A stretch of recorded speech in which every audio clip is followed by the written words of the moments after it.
گزشتہ جمعے میں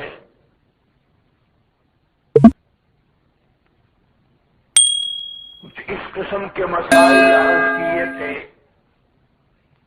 جن کا تعلق اس بڑی لمبی زندگی سے ہے جس کو قبر کی زندگی کہتے ہیں۔ یہاں کی عمر 10 سال، 20 سال، 50 سال، 100 سال، 70 سال، قبر کی زندگی کروڑوں سال، لاکھوں سال۔ اور قرآن کہتا ہے ثم لا يموت فیہا ولا یحییٰ، وہ زندگی ایسی ہے نہ موت آئے گی نہ کوئی اسے زندگی کہے گا۔ ایک تلخ حقیقت ہے جس پر ہمارا یقین نہیں، جس پر اعتبار نہیں، جس کی کوئی تیاری نہیں، جس کا کوئی فکر نہیں۔ جن لوگوں کو فکر تھا ان کی زندگیاں کتابوں میں موجود ہے۔ آخر وہ کون سا فکر تھا، وہ کون سی پریشانی تھی کہ امام اعظم امام ابو حنیفہ رحمۃ اللہ علیہ نے 40 برس تک عشاء کے وضو سے فجر کی نماز پڑھی۔ ایک دن کی بات نہیں، 2 دن کی بات نہیں، 40 سال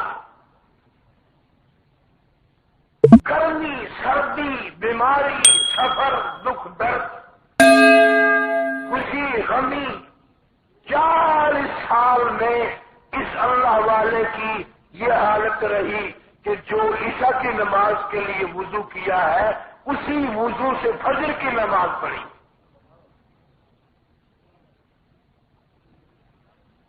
اللہ تعالیٰ کی کروڑ رحمتیں نازل ہو ان اللہ والوں کے مزاروں کے۔ اتنا تقوی، اتنی پرہیزگاری۔ ایک آدمی نہر میں نہا رہا ہے، غسل کر رہا ہے۔ امام ابو حنیفہ رحمۃ اللہ علیہ نہر کے کنارے پر بیٹھ کے وضو فرمانے لگے۔ پانی ہاتھ میں لے کر کلی کے لیے منہ کی طرف بڑھایا، واپس پھینک دیا۔ جدھر سے پانی آ رہا تھا اللہ والا ادھر چل دیا۔ جا کے دیکھا کہ ایک نوجوان غسل کر رہا ہے۔ فرمایا اتق اللہ، اللہ سے ڈر جا، اللہ کے قہر سے ڈر جا، اللہ کے غضب سے ڈر جا۔ وہ کہنے لگا کیوں؟ فرمایا کہ تو زنا کر کے نہر میں غسل کر رہا ہے۔ اتنی دور آ کے بیٹھ کر مجھے پانی اٹھایا تو نہر کے پانی میں سے زنا کی بدبو آئی۔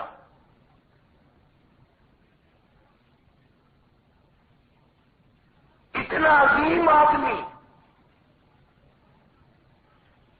ایک آدمی غسل خانے میں غسل کر رہا ہے، اللہ والے نے نالی میں بہتا ہوا پانی دیکھ لیا۔ جب باہر نکلا جوان فرمانے لگے بیٹا ماں کو نہیں ستایا کرتے،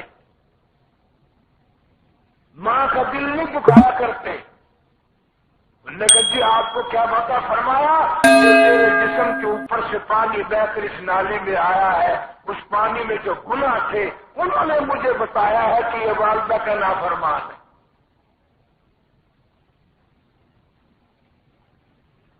اتنا عظیم آدمی بغداد شہر میں ایک آدمی سے قرضہ لینا ہے، ایک آدمی سے پیسے لینے ہیں۔ دوپہر کا وقت ہے، سخت گرمی اور دھوپ کا وقت ہے۔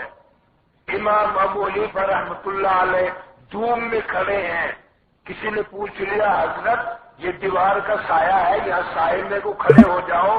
تو فرمانے لگے جس کے مکان کی دیوار کا سایہ چھاؤں ہے میں نے اس سے قرضہ لینا ہے، پیسے لینے ہیں، اس کی کسی چیز سے فائدہ اٹھاتے ہوئے ڈرتا ہوں، اس کے مکان کی چھاؤں میں کھڑا ہوا توبہ کرتا ہوں کبھی سود نہ ہو جائے۔ ایک آدمی کو دیکھا پریشان پھر رہا ہے، امام ابو حنیفہ رحمۃ اللہ علیہ نے فرمایا کیا بات ہے؟ وہ کہنے لگا جی میری بکری کو موگی ملی نہیں۔ کسی سیانے آدمی سے پوچھا کہ بکری کی عمر کتنی ہوتی ہے؟ انہوں نے کہا جی یہی 7-8 سال۔ امام ابو حنیفہ رحمۃ اللہ علیہ نے 8 برس تک بکری کا گوشت نہیں کھایا۔ شاید وہ بکری کی چوری آج ذبح ہو گئی ہو، آج ذبح ہو گئی ہو، آج ذبح ہو گئی ہو۔ اس صبح میں 8 برس تک بکری کا گوشت نہیں کھایا، اور میں آپ جان جان کر حرام کی طرف بڑھتے ہیں، کوشش کرتے ہیں۔ دیکھا جائے گا آگے سے کون لوٹ کر آیا۔ اسی کو قرآن کریم دہراتا ہے، کہتا وما یکذب بہ الا کل معتد اثیم اذا تتلی علیہ آیاتنا قال اساطیر الاولین۔ مکے کے کافر لوگ یہی کہا کرتے تھے یہ قرآن کریم پرانی کتاب ہے، قصوں کی کتاب ہے، کہانیوں کی کتاب ہے۔ اللہ فرماتے ہیں کلا بل ران علی قلوبہم ما کانوا یکسبون۔ گناہ کرتے کرتے، حرام کھاتے کھاتے آدمی کا دل پہ کالے رنگ کے نقطے لگتے لگتے سیاہ ہو جاتا ہے۔ آدمی کو احساس بھی نہیں ہوتا میرا کیا بن گیا، میرا کیا حال ہو گیا، میرے دل پہ کتنا کالا پن چڑھ گیا ہے۔ پھر سوائے اس کے اس کو قرآن سننے میں مزہ نہیں آتا، اللہ کا نام لینے میں مزہ نہیں آتا، درود پاک پڑھنے میں لذت نہیں آتی، قرآن کریم کی تلاوت کرنے میں اسے سرور مزہ نہیں آتا، اس لیے کہ دل پہلے کالا ہو جاتا ہے۔ عشق نہیں ہمیں لگا قرآن سے۔ جن لوگوں کو عشق لگا ان کے کچھ اور واقعات ہیں، انہوں نے ساری زندگی کبھی رخ نہیں موڑا، مکھ نہیں موڑا، اس طرف سے منہ کبھی ہٹایا ہی نہیں۔ جناب مدنی کریم صلی اللہ تعالی علیہ وسلم کے صحابہ کرام کی جماعت اتنی شان والی، اتنی آن والی، اتنی غمگسار ہے، اتنی جانثار ہے، پروردگار عالم خود گواہی دیتے ہیں میرے نبی تیرے دیوانوں کے گھوڑوں کی قسم، تیرے جانثاروں کے گھوڑوں کے پیروں سے اڑنے والے گردوں غبار کی قسم۔ یوں ہی تو اللہ میاں ان کی نہیں، ان کے گھوڑوں کی، ان کے گھوڑوں کے پیروں سے اڑنے والی گرد و غبار اللہ مٹی کی قسم کھا رہے ہیں۔ انہوں نے اپنی عظمت کو برقرار رکھا، انہوں نے اپنی عظمت بنائی، شان بنائی۔ جس حال میں بھی رہے کبھی شکایت نہیں، گلا نہیں کبھی بھی۔ آپ لوگ تو ایسے وقت کا تصور بھی نہیں کر سکتے جو صحابہ کرام رضوان اللہ تعالی علیہ مجمعین کی جماعت نے بھگتایا۔ کئی دن درختوں کے پتے بھی نہ ملے۔ اولاد کتنی پیاری چیز ہوتی ہے، اپنے معصوم بچوں کو تڑپ تڑپ کر اتنی لمبی لمبی زبان باہر نکال کر صحابہ کرام نے، صحابیات نے مرتے دیکھا۔ کبھی کسی کے منہ سے یہ بات نہیں نکلی کہ بچے اسلام کی وجہ سے بچے بھی پیاسے مر رہے ہیں، اسلام کی وجہ سے بچے بھی بھوکے مر رہے ہیں۔ کسی اور نے بھی اپنے ایمان کو مضبوطی سے اتنا برقرار رکھا۔ انس بن نضر رضی اللہ تعالی عنہ جلیل القدر صحابہ میں سے ہیں۔ احد والے دن لڑائی میں شہید ہوئے،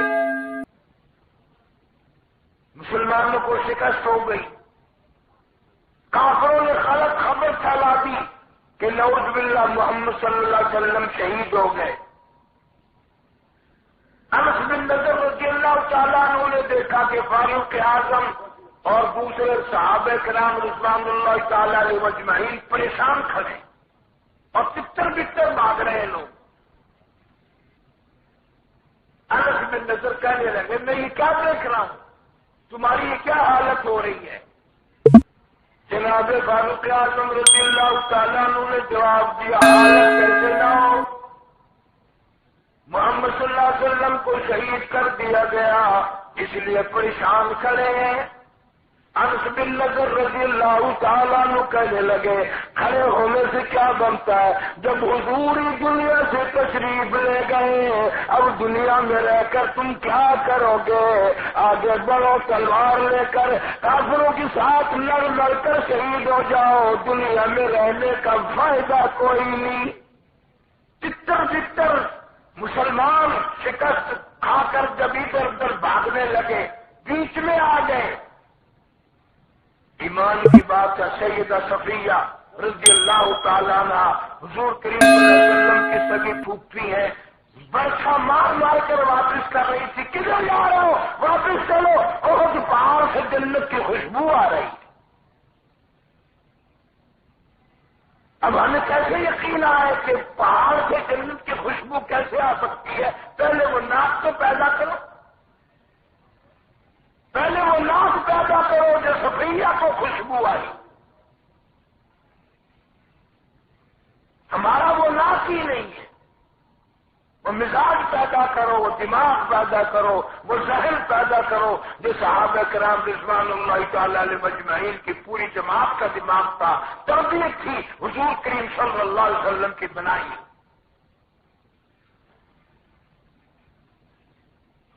آخر یارو کوئی وجہ تو ہوگی کہ میرے سے اور آپ سے اپنا ایمان نہیں سنبھلتا, اپنی خبر روشن نہیں ہوتی. خواجہ معین الدین چشتی اجمیری رحمت اللہ علیہ نے راجستھان کے ٹبے پہ بیٹھ کر آ کے بیٹھا تو اکیلا تھا, جنازہ اٹھا تو 90 لاکھ کافر مسلمان بن کے کلمہ پڑھ رہا تھا. یہ بھی تو آدمی تھا, یہ بھی تو انسان تھا, یہ بھی ہماری طرح کھانے پینے والا تھا. امام احمد بن حنبل رحمت اللہ علیہ کا جنازہ دیکھ کر 20,000 یہودی مسلمان ہو گئے. اتنا بڑا جنازہ تھا امام احمد بن حنبل کا. ایک آدمی کہتا ہے جس جگہ میں نے کھڑا ہو کر جنازہ پڑھا تھا, میں جو قبر تک گیا تو راستے میں 20 دن پیدل سفر کرنا پڑا. تمہارے جنازوں پہ بے نماز لفنگے للے اگر تھوڑے سے زیادہ ہو جائے نا, سبحان اللہ, مجمع بڑا تھا جی, بہت لوگ تھے, سبحان اللہ. تم نے لوگ دیکھے نہیں. امام ابو حنیفہ رحمت اللہ علیہ کا تقویٰ پرہیزگاری کو دیکھ کر 25,000 بڑھیا مسلمان بنا.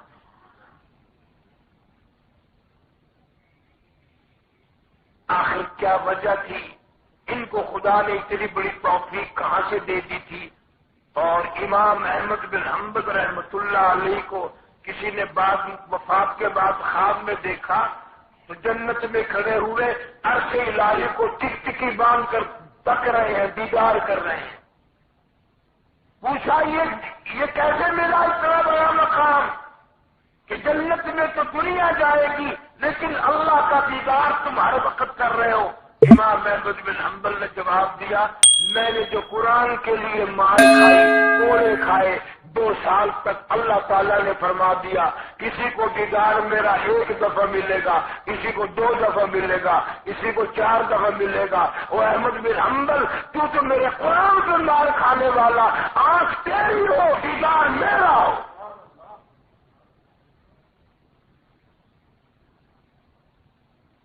تو ہر وقت یہ دیدار کرتا چلا جا. وہ بھی اس دنیا میں رہ کے گیا ہے, اولاد والا بھی تھا, بیوی والا بھی تھا, بچوں والا بھی تھا. تم تو جن کو ہم ولی بتائیں تم ان کو ولی نہیں مانتے, جو ننگے ہو گئے ان کو مانتے ہو. پتہ نہیں تمہیں کون سا کون بتا گیا کہ ننگے ولی ہوا کرتے ہیں۔ عابد جمال صاحب رحمہ اللہ کا ملتان میں انتقال ہونے لگا، وصیت نامہ لکھ کر رکھ دیا، میری نماز جنازہ وہ آدمی پڑھائے جس میں 3 شرطیں پائی جاتی ہوں۔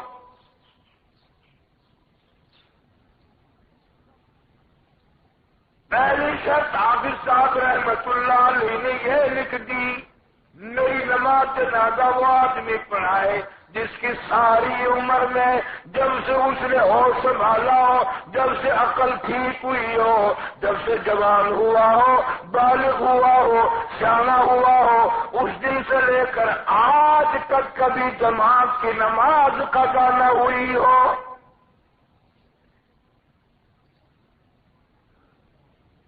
یہ نہیں جو ہم قضا کرتے ہیں بالکل، بلکہ جماعت سے رہنا رہا ہو، ساری زندگی کی قسم کھائے پہلے پھر میرا جنازہ پڑا ہے۔ ان حضرات کے نزدیک نماز تو تھی، اور جماعت کتنی اہم چیز ہے، اتنی اہم چیز ہے کہ اپنا جنازہ اس سے پڑھوانے کے لیے فکر مند ہے، ایسا آدمی جنازہ پڑھائے جس کی ساری عمر میں جماعت کی نماز قضا ہی نہ ہوئی۔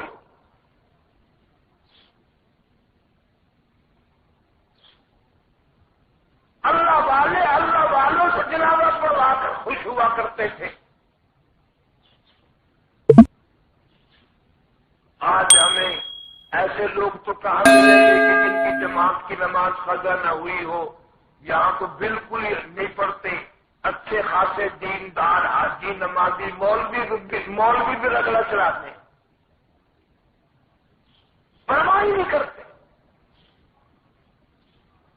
جناب حافظ جمال صاحب رحمت اللہ علیہ نے دوسری شرط لکھ دی، میری نماز جنازہ وہ آدمی پڑھائے جس کی ساری زندگی میں کبھی بھی کسی حال میں بھی اثر کی سنت قضا نہ ہوئی ہو۔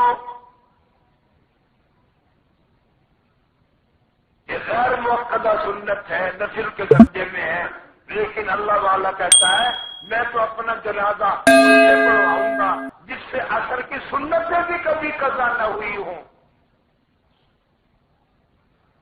کوشش کرتے ہیں اللہ والے میری نماز جنازہ پڑھانے والا بڑا دیندار ہو، بڑا اللہ والا ہو، بہت زیادہ عبادت گزار ہو، شب دار ہو، مدنی کریم صلی اللہ تعالی علیہ وسلم کے حکموں کا فرما بردار ہو۔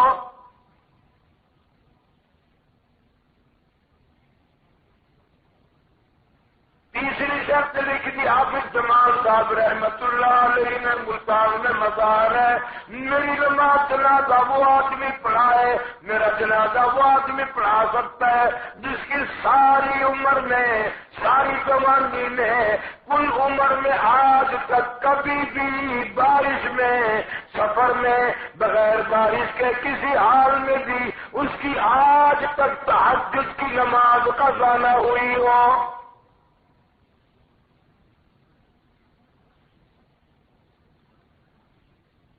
تینوں شرطیں لکھ دی، وصیت نامہ رکھا ہوا ہے، لکھا ہوا،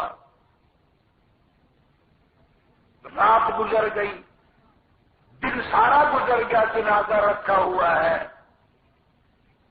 لاکھوں آدمی جنازے کے لیے آیا ہوا ہے، ہزاروں مفتی تھے، قاری تھے، قاضی تھے، عالم تھے، لیکن اپنے اندر یہ صلاحیت نہیں پاتے تھے، ان شرطوں کو اپنے اندر پورا نہیں پاتے تھے، اس لیے جرأت نہیں کرتا تھا کوئی جنازے کے لیے تیار ہو پڑھانے کے لیے۔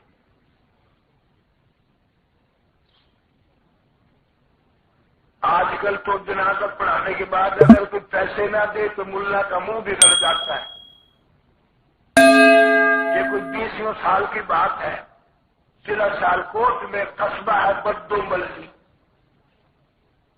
میں وہاں گیا ہوا تھا، سردی کا موسم، زہر کی نماز پڑھنے جو گئے، گارا کچڑ کا رستے میں تھا، میں نے کہا میں تو یہیں بیٹھا ہوں، عصر کی نماز پڑھ کے جاؤں گا۔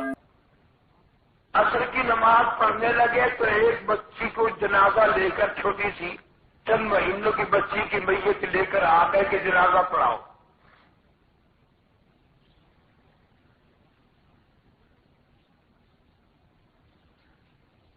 انہوں نے بار بار کمرے سے بنے ہوئے اس مسجد میں جنازہ پڑھا. میں اندر بیٹھا رہا, مجھے بتایا بھی نہیں.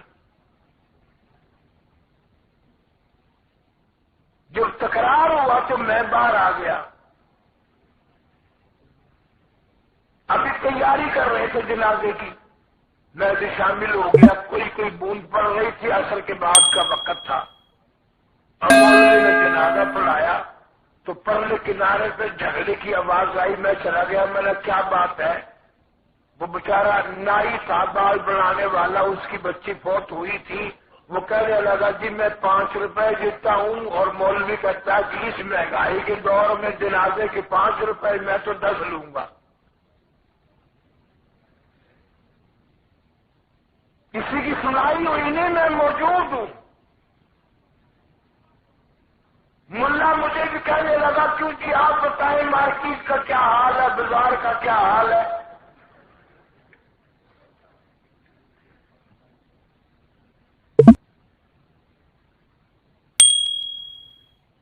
مجھے بچی تھی نا, میں نے اسے الگ بلا کر کہہ دیا کہ تو چپ ہو جا, میں 10-5 اس کے آپ چکا دیتا ہوں. میں نے اس کو بلا کر کے جس کی بچی تھی اس کے کان میں کہہ دیا کہ مولوی سے یوں کہو کہ ہمارے پاس تو نہ 5 ہیں نہ 10 ہیں, ہم نے تو یہ میت ہی تجھے دے دی, گھر لے جا. بارش ویسے ہو رہی ہے, کچڑ گارا کھالے جائے, وہ تو ہی لے جا. جس ملک میں یہ حال ہو وہاں آپ ایمان کے ساتھ دنیا سے جانا چاہتے ہیں, یقین کے ساتھ قبر میں جانا چاہتے ہیں.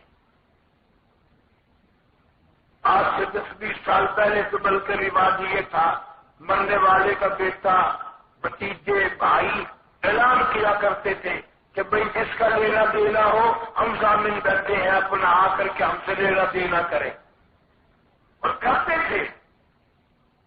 لیکن اب تو کوئی نام ہی نہیں لیتا. اب کون پوچھے؟ ملتان کی تاریخ میں لکھا کہ جمال صاحب رحمہ اللہ کا جنازہ رکھا ہوا, سارا دن گزر گیا. جنازہ پڑھانے کی کوئی جرت نہیں کرتا, جنازہ پڑھانے کی کوئی ہمت نہیں کرتا, آگے کوئی نہیں آتا. شام ہو گئی, بڑی پریشانی ہے, کیا بنے گی, کیا حال بنے گا. اتنے بڑے ولی اللہ کا جنازہ رکھا ہوا ہے, پڑھانے والا کوئی نہیں. عصر کی نماز کا وقت ہو گیا, نماز پڑھنے کی تیاری کرنے لگے. ایک جوان آیا, کپڑوں پہ بڑا درد و غبار ہے, پیروں پہ درد و غبار ہے. صاف معلوم ہوتا پیدل سفر کر کے آیا, مسافر بڑا دور کا ہے, اور جنازے کے قریب کھڑا ہو کر کے کہنے لگا صفے بناؤ, درست کرو, جنازہ میں پڑھاؤں گا.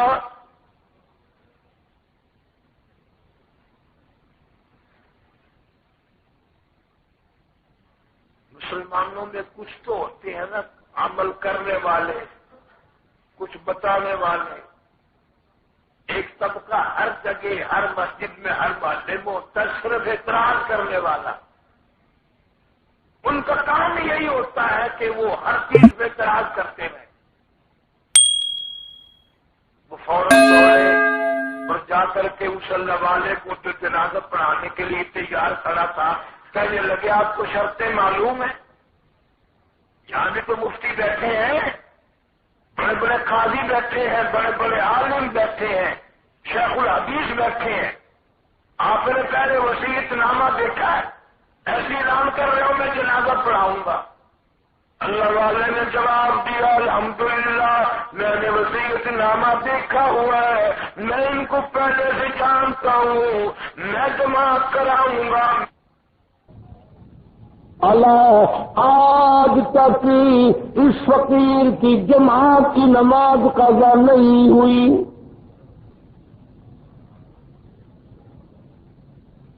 لوگ بڑے حیران تھے یہ کون ہوگا یہ کوئی پیر ہوگا، یہ کوئی سید ہوگا، یہ کوئی قریشی ہوگا، یہ کوئی خانقاہی مزاج والا ہوگا، یہ کوئی بہت بڑا یوں ہوگا.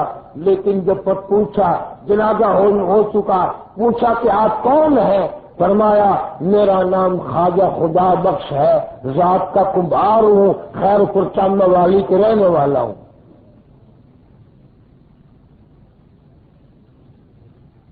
عمل سے لوگ یوں بنے. آج باتوں باتوں میں سارا کام بنانا چاہتے ہیں. یوں بنتا کہ لوگ جہنم میں کون جاتا ہے. اس لیے قرآن مجید کہتا ہے یا تو قرآن کی طرف آؤ، عقل کرو، دماغ درست کرو، ورنہ کلو وتمتعوا قلیلا انکم مجرمون. کھاؤ رات دن، پیو رات دن، بدماشی کرو، زنا کرو، بدکاری کرو، حرام خوری کرو، انکم مجرمون. میں خدا تمہیں اچھی طرح جانتا ہوں اور تم پر درجے کے مجرم. کہاں تک جرم کرو گے؟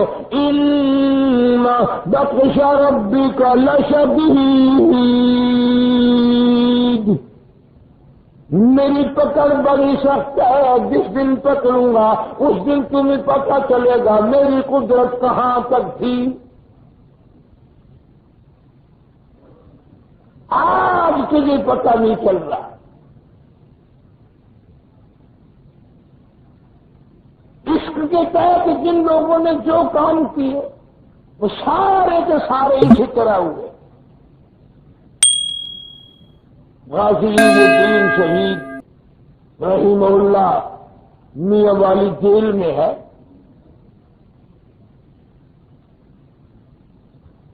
کسی مسجد کا امام نہیں، خطیب نہیں، حاجی نہیں ہے، کسی پیر کا مرید بھی نہیں ہے. سید عطا اللہ شاہ صاحب بخاری سبت رحمت اللہ علیہ، اللہ تعالیٰ کی کروڑ رحمت نازل ہوں اس مرد قلندر کی خبر مبارک سے آمین کہو. لاہور موتی دروازے میں جلسہ کیا بخاری میں، اور اتنی بات کہہ دیو لوگوں، ایسا صدیقہ رضی اللہ تعالی عنہ وہ سامنے آئی ہوئی ہے، فاطمۃ الزہرا سامنے کھڑی ہیں اور کہہ رہی ہے لوگوں میرے ابا کی لوگوں نے عزت اتار لی. درخان کا بیٹا ہے، یوں جلسے میں آ کر کھڑا ہو گیا، کوئی جلسے سننے والا بھی نہیں، کسی پارٹی کا نہیں، جماعت کا نہیں. بس دل میں ٹھان لی وہیں کہ اب جی کے کیا کریں گے، ہم تو آوارہ پھر رہے ہیں، کالی کملی والے صلی اللہ علیہ وسلم کی توہین ہو رہی ہے. ہاتھوں پہ مہندی لگی ہوئی ہے، شادی کی تیاری ہے. گھر جا کر کے اماں کو کہنے لگ گیا اماں شادی کا پروگرام منسوخ کر دیا، ہم نے شادی کا پروگرام کینسل کر دیا، ہم نے شادی نہیں کرنی. اس نے کہا بیٹا کیوں؟ تیری اماں کی حسرتیں ہیں، آرزویں ہیں، تمنائیں ہیں، خوشی ہے، اس دن کا انتظار کر رہی ہوں جس دن تو شادی کر کے دلہن کو لائے گا، میرے بیٹے کو شیرہ بدے گا، خوشی ہوگی. کہنے لگا ماں کالی کملی والے صلی اللہ علیہ وسلم کی عزت اٹھاتی ہے، میں شادیاں کرتا ہوں.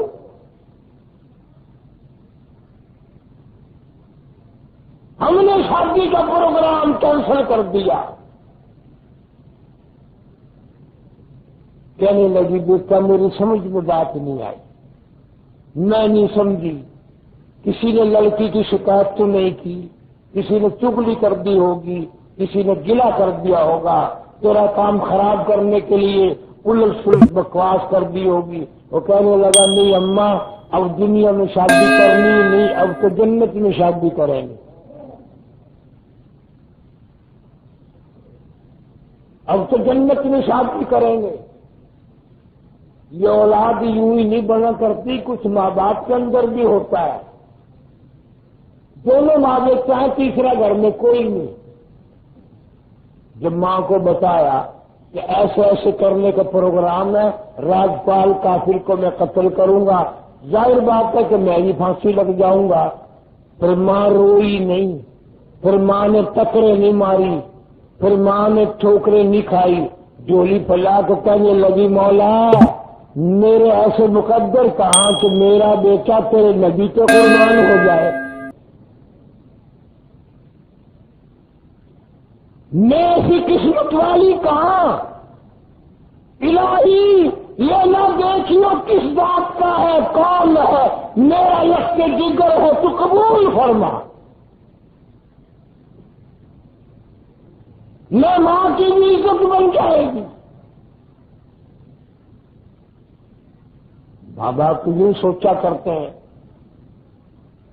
مولانا محمد زکریا صاحب شیخ الحدیث رحمت اللہ تعالی علیہ آپ بتی میں خود لکھتے ہیں اور فرمایا بھی کرتے تھے کہ جب میں عالم ہو گیا، سند مل گئی، پورا عالم ہو گیا، تو فرماتے میری والدہ یوں کہا کرتی تھی کہ عالم تو تم بہت بڑا ہو گیا، سارے علم پڑھ لیے، اپنے جوگا بالکل ہو گیا، اپنے لیے تو نے سب کیا. فرمایا کرتے تھے کہ میری ماں رو کے کہنے لگی کہ اگر قرآن حفظ کر لیتا تو ہم بھی امید لگا لیتے کہ ہماری قبریں نہیں بن جائیں گی.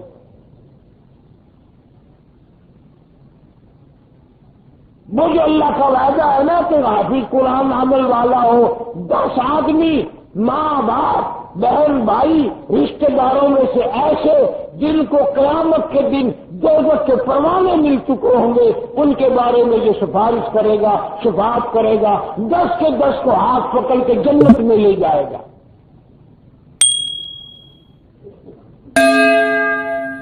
شیخ الحدیث لکھتے رہی اللہ کہ میری والدہ کہا کرتی تھی علم تو بہت پڑھ لیا، قرآن حفظ بھی کیا، اگر قرآن یاد کر لیتا تو میں بھی سہارا لگا لیتی تھی قبر میں، مجھے بھی فیض پہنچے گا. علم دین کی والدہ دعائیں مانگ رہی ہے. اس نے قتل کر دیا، وہ میاں والی جیل میں چلا گیا. قائد اعظم مسٹر محمد علی جناح وکیل ہیں، میاں والی جیل میں آئے ملاقات کرنے کے لیے اور کہنے لگے علم الدین تو زبان سے ایک دفعہ یوں کہہ دے کہ میں نے قتل نہیں کیا، چھڑانا میرا کام ہے. انکار کر دے قتل سے کہ میں نے نہیں کیا. درخان کا بیٹا غازی علم الدین کہتا ہے وکیل صاحب ساری زندگی میں ایک ہی تو نیکی کی ہے، اس سے انکار کر دوں.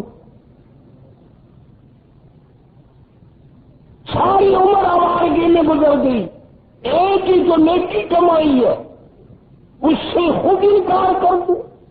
بالکل ایسا نہیں ہوگا.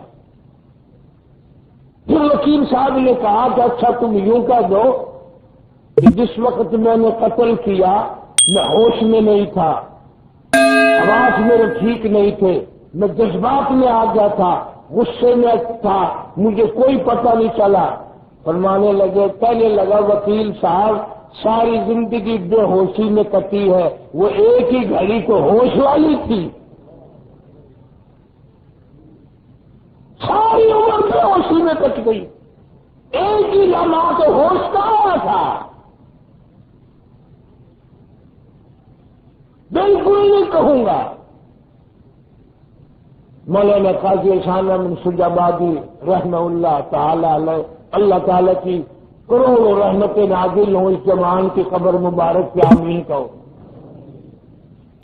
فرمایا کرتے تھے کہ میں میاں والی جیل میں جب ملاقات کرنے گیا تو سپرڈنٹ جیل سے میں نے کہا کہ بھئی تمہاری جیل میں ایک ہمارا قیدی ہے، ملاقات کرنے میں نے میری ملاقات کراؤ. ایسا فرمایا کرتے تھے کہ وہ سپرڈنٹ جیل رونے لگ گیا اور کہنے لگا کیا غضب کرتے ہو مولانا، اس کو قیدی کہتے ہو، علم الدین کو قیدی کہتے ہو، اور قیدی تو ہے وہ تمہارے یہاں. کہنے لگا میں رات کو جب گشت پہ جاتا ہوں اس کی پھانسی کی کوٹڑی کی چھت سے لے کر آسمان تک نور کی ایک لاج دیکھتا ہوں. تم اس کو کیسے کہتے ہو؟ قاضی صاحب مرحوم فرماتے تھے کہ جب میں ملا ہوں اس سے، شکل مختلف ہے، حالات مختلف ہیں، منہ سے ایک بات کرتا ہے تو 100 مرتبہ منہ سے نور نکلتا ہے. اور میں نے پوچھا کہ علم الدین تیرا کیا حال ہے؟ کہنے لگا قاضی صاحب اگر میرے حالات کا آپ کو پتہ چل جائے دنیا پہ لعنت بھیج کے آ جاؤ گے. اگر میرے حالات کو تمہیں پتہ چل جائے دنیا کو چھوڑ کر آ جاؤ گے. عائشہ فرمانے لگے کچھ بتاؤ تو صحیح. کہنے لگا جب سے اس پھانسی کوٹڑی میں آیا ہوں ہر دن جناب محمد عربی صلی اللہ علیہ وسلم کی کالی کملی والے کی ہر رات کو زیارت ہوتی ہے. ہر رات سامنے دیدار کرتا ہوں دو جہان کے سردار کا صلی اللہ علیہ وسلم. اور مجھے یہ آواز دے کر فرمایا تو آنے والا بن، تو میرا مہمان ہے. اس لیے کہتا کہ لیے پھرتی ہے بلبل، لیے پھرتی ہے بلبل اور چونچ میں گل، اور ڈھونڈتی ہے شہید ناز کی تربت کہاں ہے. پرندے بھی تلاش کرتے ہیں کس قدر پہ اللہ کی رحمت برس رہی ہے.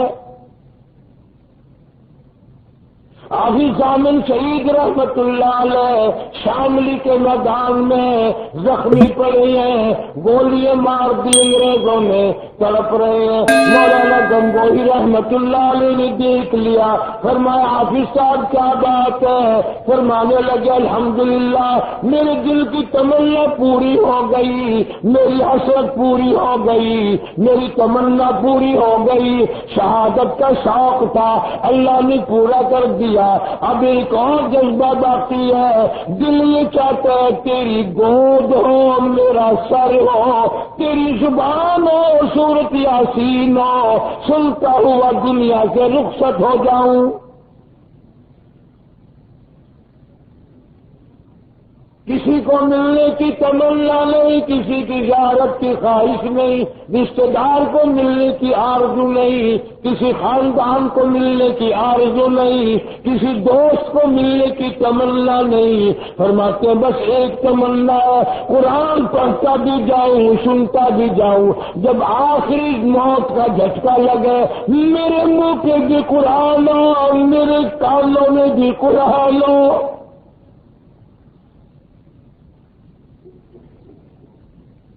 حضرت گنگوہی رحمت اللہ علیہ نے اپنی گود میں سر رکھ لیا، سورت یاسین شروع کر دی، خود بھی پڑھتے رہے سنتے بھی رہے.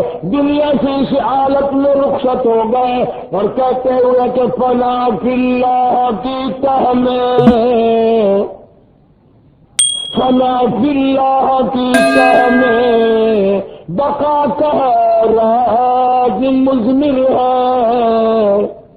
فنا فی اللہ کی تہ میں بقا کا راز مضمر ہے.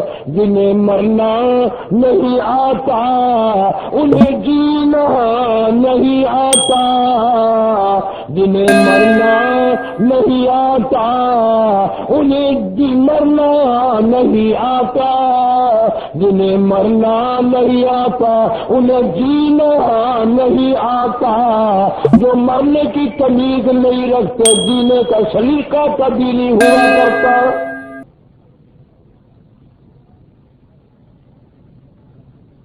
اسی میدان میں مولانا محمد قاسم صاحب نانوتوی رحمت اللہ علیہ کے ماتھے میں انگریز گورے نے گولی مار دی، خون کا پھمارا چھوٹا، دار دور جا کے پڑی، نظر جواب دے گئی، میدان میں بیٹھ گئے. حضرت گنگوہی رحمت اللہ علیہ دوڑے دوڑے آئے، مولانا کیا ہوا؟ فرمانے لگے گولی لگ گئی ہے. خون کا فوارہ چھوٹ گیا، نظر جواب دے گئی۔ اللہ والوں کا عقیدہ اور یقین دیکھو، تیرا نہیں بن سکتا یہ یقین۔ 50 حج کر لے، تجھے یہ محبت کہاں نصیب ہو سکتی ہے؟ تجھے یہ رفاقت کہاں نصیب ہو؟ تجھے یہ سوز و گداز کب ملے گا؟ تجھے یہ عشق والا دل کب ملے گا؟ گنگو ہی یہ کہتے کہ ڈاکٹر کو بلاؤ، حکیم کو بلاؤ، پیچھے بلاؤ، آگے بڑھ کر مولانا کے ماتھے پہ درود شریف پڑھ کے دم کر دیا اور یوں ہاتھ پھیر دیا۔ مولانا قاسم نانوتوی رحمۃ اللہ علیہ کہتے ہیں کہ گولی کا اتنا بڑا زخم تھا، میرے ماتھے میں خراش بھی باقی نہ رہی۔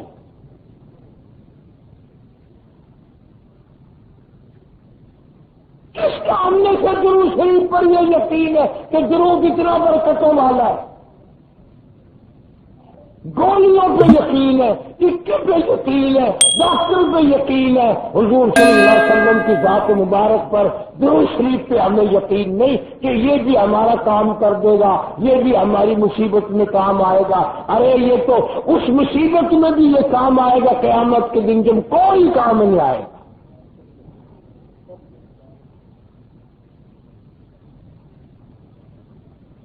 حدیث شریف میں آتا ہے کہ قیامت کا دن خوب منظر پہ ہوگا، تفرہ ہوگا، دنیا تباہ ہو رہی ہوگی۔ ایک آدمی پریشان کھڑا ہوگا، جناب محمد عربی سب کا جو صلی اللہ علیہ وسلم کی ذات اقدس تشریف لائیں گے، فرمائیں گے کیوں، کیا بات ہے، تو بڑا پریشان ہے؟ کہے گا میرے گناہ بہت ہیں، گناہوں کا بہت بڑا ڈھیر ہے میرا۔ اور وہ حضور صلی اللہ علیہ وسلم کو پہچان کبھی نہ ہوگا۔ فرمایا کہ آپ ایک انگلی کے پوروے جتنا چھوٹا سا کاغذ نکال کر دیں گے کہ اپنے نیکیوں والے پلے میں یہ رکھوا لے، یہ رکھ لے۔ وہ اتنا سا کاغذ رکھے گا۔ شریف میں آتا ہے حضور صلی اللہ علیہ وسلم نے فرمایا نیکیوں کا پلڑا جھک جائے گا، گناہوں کا پلڑا ہوا میں اڑ جائے گا، اس کا کام بن جائے گا۔ پھر وہ حضور صلی اللہ علیہ وسلم کے پاس لگے گا اور کہے گا جی اس مصیبت میں کام آنے والا، اس تکلیف میں کام آنے والا، جبکہ کوئی کسی کا نہیں بنتا، آپ کون ہیں؟ آپ فرمائیں گے میں تیرا نبی ہوں محمد صلی اللہ علیہ وسلم۔ تو نے ایک دن اخلاص سے، محبت سے، بڑی عقیدت سے، بڑی مربت سے، بڑے دل سے، بڑے عقیدت سے یہ درود شریف میرے اوپر تو نے بھیجا تھا، میں نے سنبھال کے رکھا ہوا تھا۔ آج جس کاغذ پہ درود پاک لکھا ہوا تو میں نے تیرے نام اعمال میں رکھ دیا۔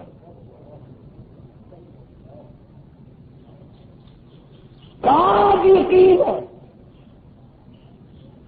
یہ تو ایسا عمل ہے، زمین تباہ، آسمان تباہ، پہاڑ ختم، دریا ختم، سمندر ختم، درخت ختم، نظام کائنات ختم، انسان سارے ختم، جن سارے ختم، فرشتے سارے فنا، پورا جہان فنا ہو جائے گا، ایک اللہ کی ذات باقی رہے گی۔ یہ درود شریف والا عمل اللہ پاک اس وقت بھی اپنے محبوب کریم صلی اللہ علیہ وسلم کی ذات سے درود بھیجتے رہیں گے۔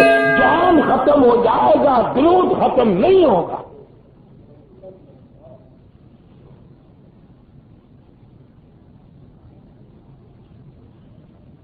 ایک دفعہ درود شریف پڑھنے سے 10 نیکیاں ملتی ہیں، 10 گناہ معاف ہوتے ہیں، 10 درجے بلند ہو جاتے ہیں۔ میری تیری ساری عمر یوں ہی بس آگ لگ رہی ہے، برباد ہو رہی ہے، رات یوں ہی تباہ، دن یوں ہی تباہ، ایک تسبیح صبح شام کی بھی توفیق نہیں۔ ارشاد فرمایا مدنی کریم صلی اللہ تعالی علیہ وسلم نے میری محبت کی علامت یہ ہے، میری ساتھ عقیدت کی علامت یہ ہے، میری ساتھ میری غلامی کی نشانی یہ ہے، میرے امتی کی زبان ہو، میری ذات پہ ہر وقت درود پاک ہو صلی اللہ علیہ وسلم۔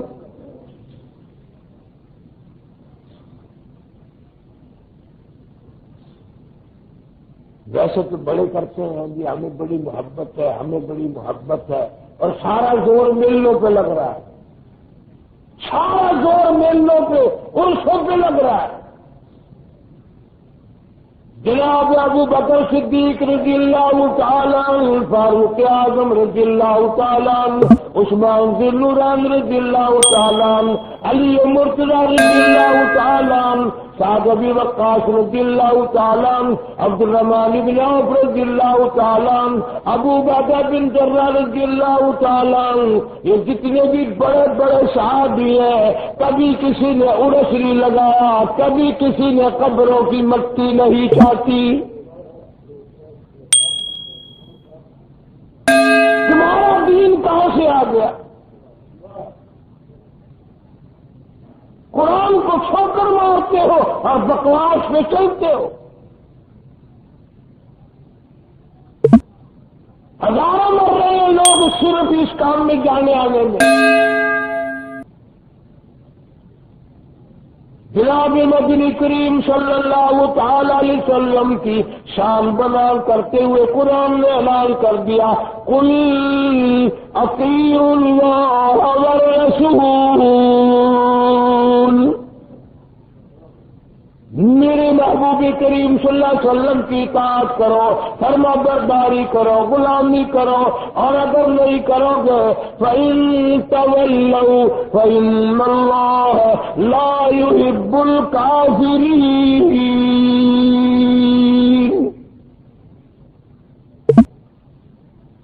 کوئی محبت نہیں ہو سکتی اس کو سرکار دو عالم صلی اللہ علیہ وسلم سے۔ شرک کے دریا میں ڈوب کے مرے گا، لعنت کی دریا میں ڈوب کے مرے گا، بدعت کرتا ہوا مرے گا۔ نماز کی پرواہ نہیں، روزے کی پرواہ نہیں، قرآن کی پرواہ نہیں، کچاوے بنائے، ریڑیاں بنائی، عورت مرد اکٹھے ہو کے چل دیے ہیں، فلانی جگہ سلام بھرنے چل رہے ہیں، اور قرآن کا سلام تو پہلے گا۔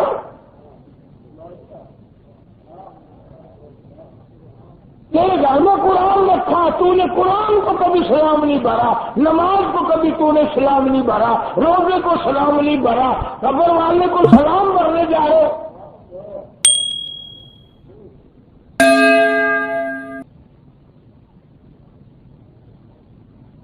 یہ جتنے اللہ والے ہیں یہ تمہارے عقیدے کے نہیں تھے، وہ اس بات پر قطعاً راضی نہیں تھے جو بھی اللہ والا ہے۔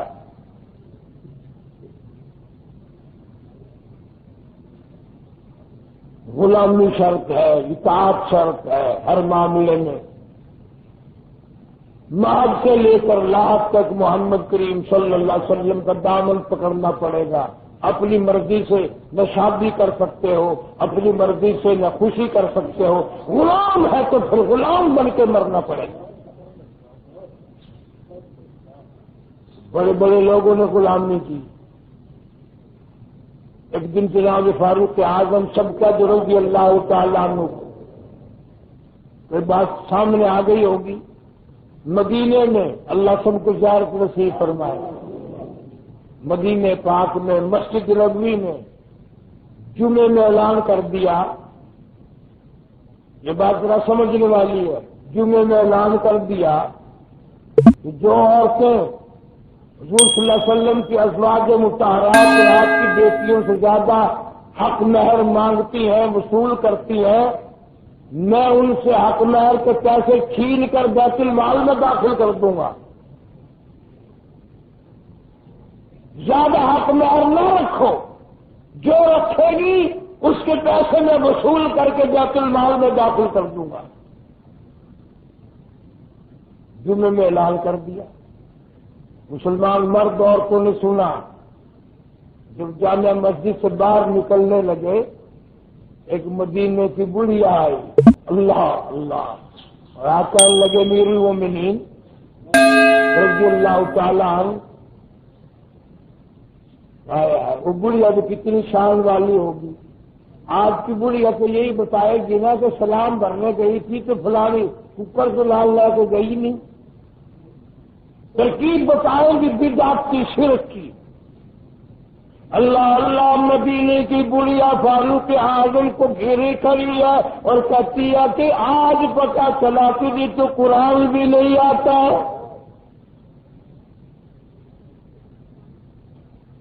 سمجھ نہیں تجھے قرآن کی؟ اس نے کہا کیوں؟ فرمایا سورۃ نساء کی آیت پڑھ کر دیکھ، قرآن نے حکم دیا ہے کہ عورت اپنی مرضی کا حق مہر رکھ سکتی ہے، تم کون ہو قرآن کو بدلنے والے؟ تیرے جیسا ہوتا ہے، میرے جیسا ہوتا ہے، راجا کام کر، آئی بڑی مر قرآن جاننے والی، ہائے ہائے۔ فاروق رضی اللہ تعالیٰ دروازے میں سے واپس ہوئے اور منبر پہ کھڑے ہو کر رو دیا، فرمایا لوگوں مدینے کی بڑھیا قرآن زیادہ جانتی ہے، میں کم جانتا ہوں، میں اپنے حکم کو واپس لیتا ہوں، میں اس حکم کو نہیں چلاؤں گا۔ یہ شان تھی جن کو قبر کا فکر تھا، جن کو قیامت کا فکر تھا، جن کو جزا سزا کا پتہ تھا کہ اللہ کا دربار ایسا ہے، اس کی پیشی ایسی ہے۔ جب وہ لوگ اس طرح زندگی بسر کرتے تھے، تو نے عدالت خداوندی دیکھی نہیں، تو نے تھانے دیکھے کہ اللہ کا دربار نہیں دیکھا۔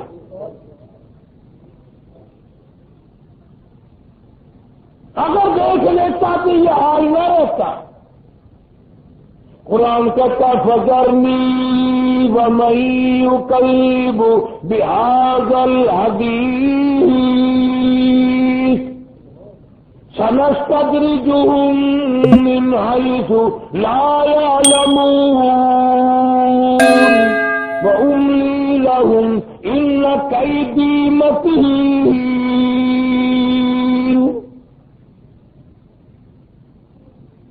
میرے محبوب کریم صلی اللہ علیہ وسلم جو آپ کی بات کو نہیں مانتا، آپ پریشان کیوں ہیں؟ میرے حوالے کرو، میں سب کچھ منوا دوں گا، میری قدرت بہت لمبی ہے۔ اللہ تعالی ہم سب کو آخرت کا فکر نصیب فرمائے، قبر کی تیاری کی توفیق عطا فرمائے، ہر گناہ سے توبہ کی توفیق عطا فرمائے، شرک و بدعت کی لعنت سے بچائے، توبہ اور استغفار کی توفیق عطا فرمائے، جتنے مسلمان مرد اور قبروں میں چلے گئے سب کی مغفرت فرمائے۔ وآخر دعوانا ان الحمدللہ رب العالمین۔ اللہم صلی وسلم وبارک علی سیدنا و مولانا محمد وعلی آل سیدنا و اصحاب سیدنا و ازواج سیدنا و بنات سیدنا و ذریات سیدنا و مولانا محمد وبارک وسلم وصلی علیہ۔ یا اللہ سب بیماروں کو شفا عطا فرما، سب کے دکھ دردوں کو دور فرما، سب کی پریشانیوں کو دور فرما، یا اللہ سب کی تکلیفوں کو دور فرما، روز رزق میں کاروبار میں خیر و برکت عطا فرما۔ جتنے مسلمان مرد عورت بے کس بے بس عاجز لاچار محتاج قبروں میں پڑے ہیں، مولا سب کو معافی عطا فرما، یا اللہ سب کی بخشش فرما۔ جنگ شہر میں مفتی عبدالحلیم مرحوم کل رات انتقال کر گئے، اللہ تعالی مرحوم کی مغفرت فرمائے۔ میں بھی دعا کرتا ہوں، آپ حضرات کو دعا فرمائیں، جتنے بھی علماء صلحاء دنیا سے رخصت ہو گئے اللہ تعالیٰ سب کے درجوں کو بلند فرمائے، جوار رحمت میں جگہ عطا فرما، اور اپنے لیے دعا کرو اللہ کلمے ایمان والی موت عطا فرما۔ بعض آدمی ناجائز مقدموں میں پریشان ہے، اللہ تعالیٰ مشکلوں کو آسان فرمائے، اللہ تعالیٰ ہر زیادتی سے بچا، ہر مشکل کو آسان فرما، ہر پریشانی سے حفاظت فرما، عالم اسلام کی حفاظت فرما، یا اللہ قبر حشر کا معاملہ آسان فرما، مولا موت کا معاملہ آسان فرما۔ ہمارے مدرسے کے مسجد کے میرے جتنی بھی خدمت گزار ہیں اللہ تعالیٰ دو جہان میں شہادت عطا فرما، سرخروئی عطا فرما، حضور صلی اللہ علیہ وسلم کی عظمت محبت غلامی نصیب فرما، صحابہ کرام کی خادم اور غلام بننے کی توفیق عطا فرما، اہل بیت کا احترام نصیب فرما۔ کاروباری پریشانیاں ہیں بہت سارے لوگوں کو، یا اللہ تیرے خزانے میں کوئی کمی نہیں، اپنے کرم و فضل سے وسعت عطا فرما، جس کے ذمہ قرض ہو ادا کرنے کی صورت میں پیدا فرما، بے اولاد کو اولاد عطا فرما۔ کئی لوگوں نے دعاؤں کے لیے کہا، بچوں کے متمنی ہیں، اللہ تعالیٰ ان سب کی جھولیوں کو آباد فرما، کاروباری پریشانیوں کو دور فرما، یا اللہ سب کی جولیوں کو آباد فرما، سب کے گھروں کو خیر و برکتوں سے آباد فرما، ہم سب کی اولاد کو نیک اور صالح بنا، قرآن اور نماز کا پابند بنا، یا اللہ ہماری اولاد کو ہماری قبروں کا وارث بنا، قرآن اور دین و ایمان کا وارث بنا۔ ربنا آتنا فی الدنیا حسنۃ وفی الآخرۃ حسنۃ وقنا عذاب النار۔ صلی اللہ علی حبیبہ محمد وآلہ وصحبہ